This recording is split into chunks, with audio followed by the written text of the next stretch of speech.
আজ বানাচ্ছি একদম নতুন একটা নাস্তা, রসবড়া। 2টা ডিম, 1 কাপ চিনি, 2 টেবিল চামচ গুঁড়া দুধ আর 1 কাপ সুজি। সব একসাথে নিয়ে চামচ দিয়ে ভালো করে মিশিয়ে নিন। এবার আলাদা পাত্রে 1 লিটার পানির সঙ্গে পছন্দমতো আখের গুড় বা চিনি মিশিয়ে চুলায় দিন।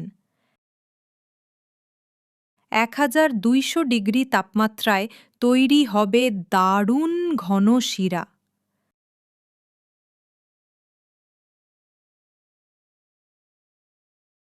এখন প্যান গরম করে তাতে দিন 1 কাপ সয়াবিন তেল।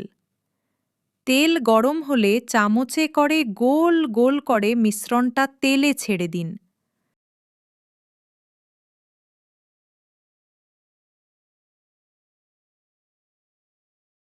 হালকা বাদামি রং হলে তুলে ফেলুন।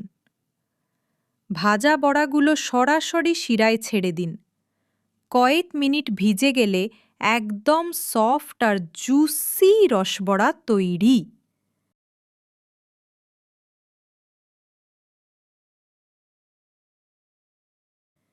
আমি একটা খেয়ে দেখলাম, মজা!